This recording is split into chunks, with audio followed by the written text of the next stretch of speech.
हे नाथ नारायण वासुदेवा। श्री कृष्ण गोविंद हरे मुरारी, हे नाथ नारायण वासुदेवा। श्री कृष्ण गोविंद हरे मुरारी, हे नाथ नारायण वासुदेवा। श्री कृष्ण गोविंद हरे मुरारी, हे नाथ नारायण वासुदेवा। श्री कृष्ण गोविंद हरे मुरारी, हे नाथ नारायण वासुदेवा। सभी भक्त लोग एकाग्रचित होकर सुनिएगा। मैं आप लोगों से बहुत नम्र निवेदन कर रहा हूं, जो गए वो गए, भूत के साथ मत बहो, अपने को मत बांधो, क्योंकि तुम प्रेजेंट हो। वर्तमान में जो तुम्हारा है संपूर्ण रूप से और तुम्हें स्पष्ट रूप से क्षण क्षण पर अपना कहता रहता है, अपने होने का एहसास कराता रहता है, उसके साथ अपने को बांध लो। निवेदन कर रहा हूं, बांध लोगे तो बंध जाओगे। आप बताइएगा, कभी आपने परमात्मा का और आपका वियोग हुआ है? कोई बता दे मुझे,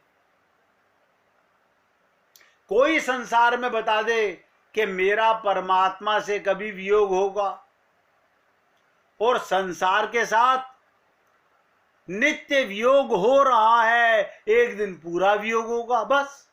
अरे ये शरीर देखो, ये शरीर, ये मकान, ये सामान, इनके साथ भी हमारा नित्य वियोग हो रहा है, हमें अनुभव में नहीं आता।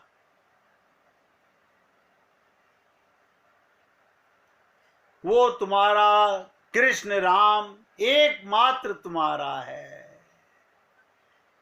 इसीलिए मीरा ने कहा, मेरे तो गिरधर गोपाल दूसरो ना कोई। और आप हम लोग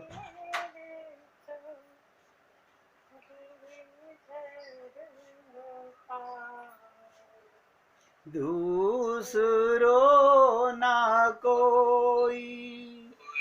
ऐसी लगन हो मन के अंदर, हर सांस में हो कि मेरे तो गिरधर गोपाल दूसरो ना कोई। देखिएगा, और बताता हूं, आप किसी देश में रहो, अरे किसी भेष में रहो, केवल आत्मज्ञान में रहो, कोई दोष आपको पकड़ नहीं सकता। कोई दोष आपको नहीं पकड़ सकता। हमेशा अच्छाई को स्वीकृति देना, बुराई से परहेज करना चाहिए। लेकिन हम लोग, मैं अक्सर देखता हूं, जहां परिवार के 8-10 लोग इकट्ठे हो जाएं, वो ऐसी चर्चा चालू करते हैं अपने परिवार की, क्या बताऊं। सारी रामायण, सारी गीता, सारी भागवत, सारा आत्मज्ञान, सारे गुरु का कृपा सब मिटा के 0/100 कर देते हैं। इस भूल से कौन हटेगा? आप मुझे बताइए, जो संसार की चर्चा नहीं करेगा, कसम खा ले, लेकिन कोई करता नहीं। किसी ना किसी प्रकार ये मन माया में उछल-लांग मारता रहता है, नहीं बाज आता इंसान।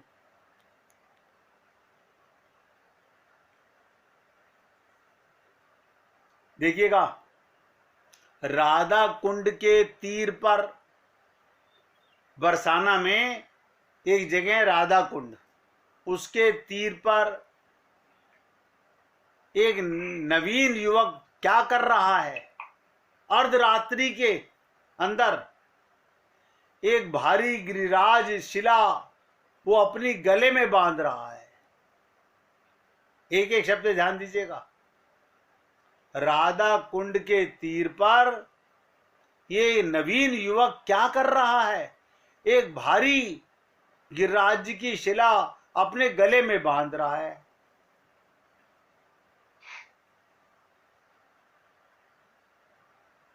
और आंखों से आंसू बहा रहा है। क्या मतलब? रो भी रहा है और एक बड़ा सारा पत्थर बांध करके क्या कर रहा है? राधा कुंड के गहरे जल में कूदकर प्राण विसर्जन करने जा रहा है। ऐसा कौन सा दुख उसके हृदय में आ बैठा है जो उसे प्राण विसर्जन करने के लिए विवश कर रहा है? लोग आत्महत्या कब करते हैं? जब या तो कोई विवश कर देता है या वो अपने आप से विवश हो जाते हैं। आप बताइए, फेल होने वाले हजारों बच्चे होते हैं, क्या हजारों के हजारों आत्महत्या कर लेते हैं?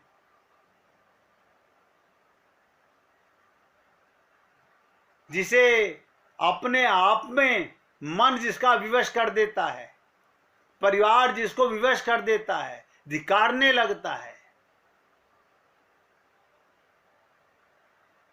तो जो उसे प्राण विसर्जन करने के लिए विवश कर रहा है, क्या वो किसी नीच कुल का बालक है जो समाज से अवहेलित, उत्पीड़ित होने के कारण अपने जीवन से दुखी हो गया?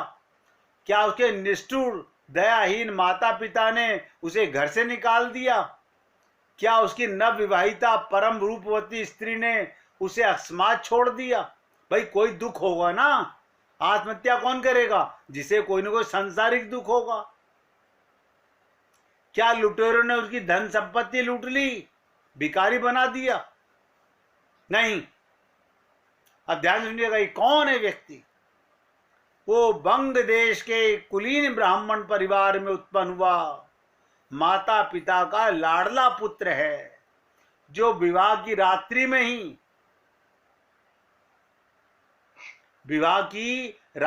ही माता पिता पत्नी संसार और सभी लोभनीय विषय, सब लुभाने वाला संसार संपत्ति को तिनके के समान त्याग कर वृंदावन चला गया। जिन वस्तुओं के अभाव में लोग जीवन निरर्थक समझकर आत्महत्या की सोचते हैं, उन्हीं को निरर्थक जानकर देखिएगा। लोग संसार का सुख पाने के लिए पागल हैं। 99.99% लोग आपको ऐसे ही मिलेंगे जो संसार के सुख में ही अपना सुख महसूस करते हैं।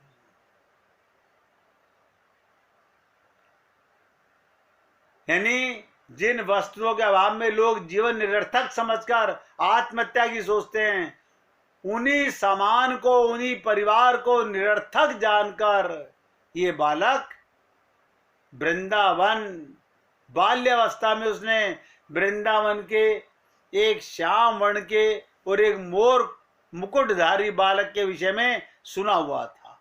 बस उसने भगवान की एक लीला सुनी हुई थी।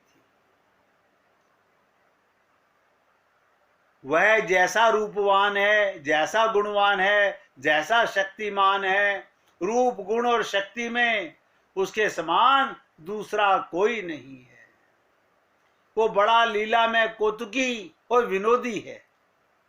भगवान के विषय में सुना हुआ था। जैसे मीरा ने, अब उसकी माँ ने कहा था, जब उसने कहा मेरा दूल्हा कौन, मीरा ने भी बालिका थी, जब अपनी माँ से कहा किसी के बारात को आता हुआ देखकर, और उसने कहा देखिए इसका दूल्हा है, तो उसने पूछा मेरा दूल्हा कौन? तो माँ ने क्या कहा था भगवान श्री कृष्ण की मूर्ति को, ये तेरा दूल्हा है। देखिए कमाल की बात, उसके शरीर का विवाह हो गया लेकिन उसने अपना दूल्हा नहीं पलटा, उसने अपना पति नहीं पलटा। ऐसे ही जब जीवन में गुरु आ जाता है और जब हमें आत्मज्ञान हो जाता है तो फिर अपना संबंध केवल भगवान के साथ हो जाता है। बड़ा लीला में कोतकी और विनोदी है, भगवान के बारे में सुना हुआ था। उसका संग जैसा सुख में वैसा कुछ भी नहीं है, सुना हुआ था। जिसका संग भगवान के साथ हो गया उससे बड़ा सुख संसार में कहीं भी नहीं है। उसे पाकर फिर और कुछ पाने की आकांक्षा शेष नहीं रह जाती। देखिए कमाल की चीज, जिसे पाकर कुछ ना पाने की इच्छा हो जाए तभी से उसके प्रति अनुराग हो गया। जैसे मीरा को अनुराग हुआ ऐसे ही संत को अनुराग हुआ। वो सब समय उसी के बारे में सोचता रहता, उसके ध्यान में खोया रहता, किसी सांसारिक काम में उसका मन नहीं लगता। माता पिता को उसे इस प्रकार संसार से विरक्त देखकर चिंता हुई। जैसे गुरु नानक जी के पिता कालू मेहता को चिंता हुई। वो व्यापार कराना चाहते हैं और वो संतों का संग कर रहे हैं, वो भगवान का चिंतन कर रहे हैं। तो माता पिता ने बालक की इच्छा के विरुद्ध विवाह कर दिया। विवाह के दिन ही रात्रि में नव वधू से प्रथम मिलन की बेला में, एक एक शब्द ध्यान दीजिएगा, प्रथम मिलन की बेला में वो घर से भागकर वृंदावन चला गया। वृंदावन में लोकाल्य से दूर वनों में रहकर बंसी वाले की याद में दिन बिताने लगा। कभी गांव से मधुकरी मांगकर, वहां भिक्षा नहीं बोलते, मधुकरी बोलते हैं वृंदावन में। कभी यमुना जल पीकर रह जाता। उसने सुना था, ध्यान से सुनिएगा, बिना गुरु दीक्षा के भगवान प्राप्त नहीं होती। उसने सुन रखा था जब तक जीवन में गुरु नहीं आते तो भगवत प्राप्ति नहीं होती। एक दिन वो केसी घाट पर, वृंदावन में केसी घाट पर यमुना जी के किनारे एक वृक्ष के नीचे गुरु की चिंता में बैठा था। उसी समय वहां स्नान करने के लिए एक महात्मा उसे देखकर कहा, बेटा जा यमुना में स्नान करके आ। देखिएगा, अगर भूख हो तो भोजन देने वाला भगवान भेज देता है। अब हमारे मन में भूख ही नहीं है तो गुरु क्या करेगा। कहा, जा मैं तुझे दीक्षा मंत्र दूंगा, चिंतामणि स्वरूप दिव्य वृंदावन धाम की कृपा देख। उसकी प्रसन्नता का ठिकाना नहीं रहा। महात्मा से दशाक्षर मंत्र द्वारा देकर वह आविष्ट हो गया और भूमि पर गिर पड़ा। प्रकृतिस्थ होने पर महात्मा अंतर ध्यान हो गए। महात्मा फिर उसे नहीं मिले। वो उनका नाम पता और ठिकाना भी नहीं जान सका कि मेरे गुरु कौन थे जो मुझे दीक्षा देकर लुप्त हो गए, अंतर ध्यान हो गए। भ्रमण करते करते बरसाने के अंदर मानसी गंगा के निकट कृष्णदास बाबा के पास जा पहुंचे।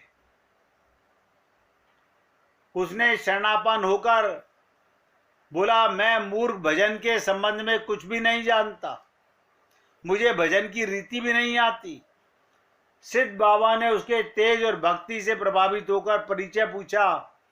उसने गृह त्याग, दीक्षा तक सारी घटनाएं बता दी। मैं ऐसे ऐसे घर छोड़ के आया, बचपन में भगवान की लीला सुनी थी, माँ बाप मेरा जबरदस्ती विवाह कर रहे थे।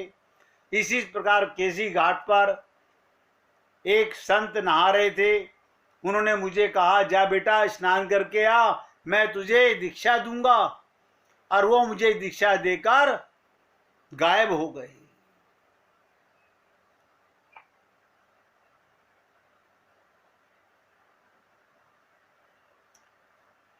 सिद्ध बाबा ने कहा, हमारा भजन राजमार्ग का संबंध कराने वाला है, ये घर के मार्ग का नहीं, भगवान के मार्ग का, उसे राजमार्ग कहते हैं।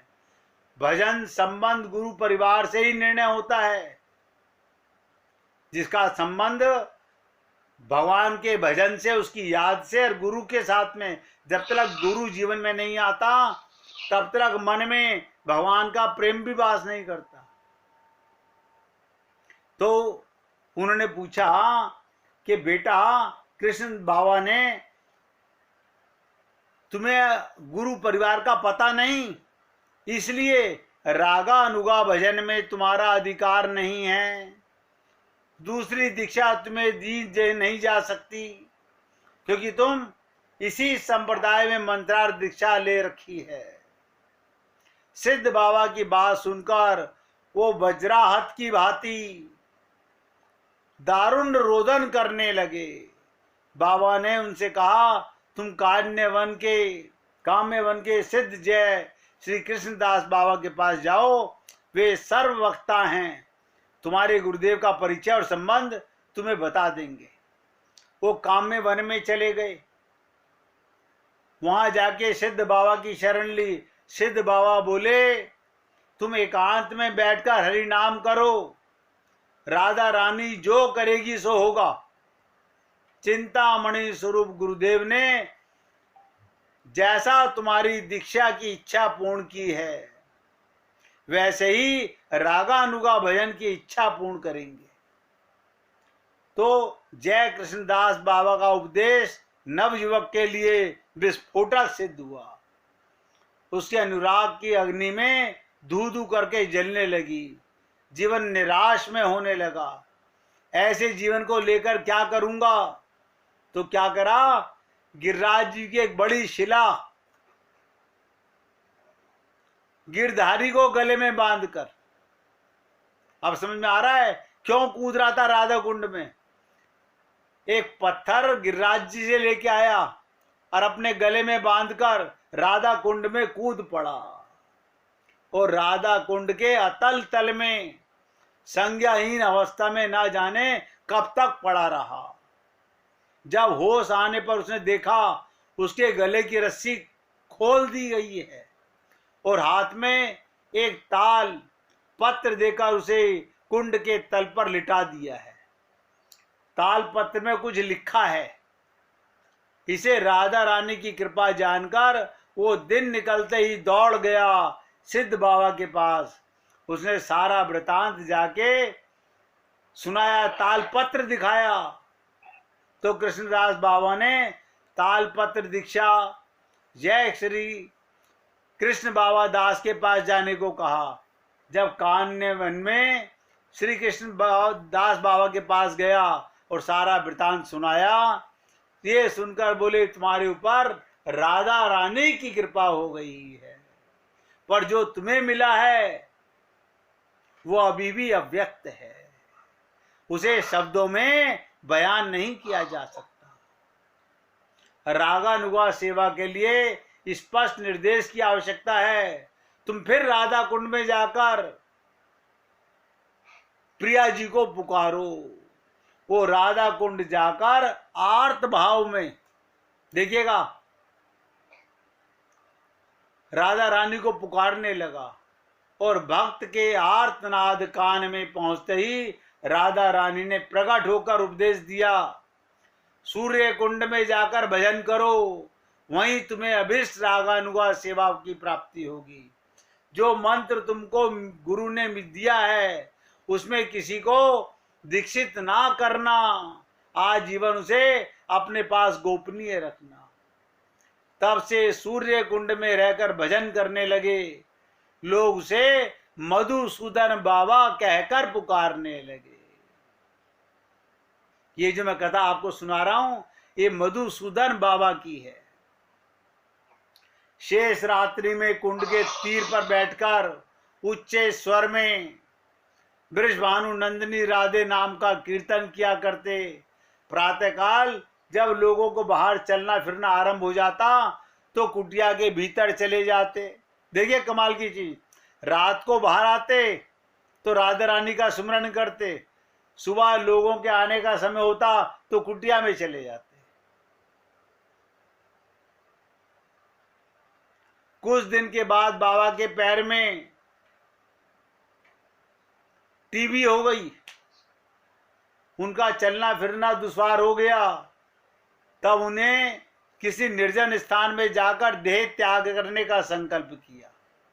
बड़े कष्ट से रात्रि के समय किसी सघन वन में जा पड़े, बिना अन्न जल ग्रहण किए राधा रानी को पुकारते हुए मृत्यु की प्रतीक्षा करने लगे। 2 दिन बीत गए, एक बूंद जल भी पेट में नहीं गया। राधा रानी का नाम लेकर दिन रात रोते। तीसरे दिन करुणामयी से रहा नहीं गया। किशोरी ब्रज बालिका के रूप में रोटी और जल लेकर बाबा के पास आकर बोली, अरे तू यहां काहे को पड़ा है? मैं ढूंढते ढूंढते हैरान हो गई। तू कल रोटी लेने नहीं आया, परसों नहीं आया, मैया ने तेरे लिए रोटियां बनाई है, खा ले। अब बालिका का बाबा बहुत दिन से जानते थे, वो जिस घर की थी उसे भी जानते थे। उन्होंने कहा, लाली तू यहाँ क्यों आई? तूने कैसे जान लिया मैं यहाँ पर हूँ? बालिका बोली, मुझे सब खबर है, अब तू खा। अब आप सोचिएगा, जैसे ही उसने राधा रानी के हाथ का भोजन किया, शरीर में सुख दुख तो लगे रहेंगे, प्राण तजे तो का भजन पूरा हो जाएगा। और क्या खाकर बोले, फिर कभी मत आइयो, किशोरी जी से बोले। किशोरी उस तरफ देखते हुए मंद मंद मुस्कुराते हुए चली गई। बाबा अनुभव किया, उसके शरीर की ज्वाला यंत्रणा चली गई। पैर की पट्टी खोलकर देखा तो जो टीबी पैर में हो गई थी सब खत्म हो गई। तो कहने का तात्पर्य, जिस पर भगवान कृपा करते हैं ऐसे संत संसार में, उन संत का नाम है संत मधुसूदन बाबा, जो सूर्यकोंड बरसाना में तपस्या किया करते थे। मैं तो आपको केवल बता रहा हूं, आप अपने घर में रह करके ही तो राधा रानी का कीर्तन कीजिए। 1 मिनट कीर्तन करेंगे।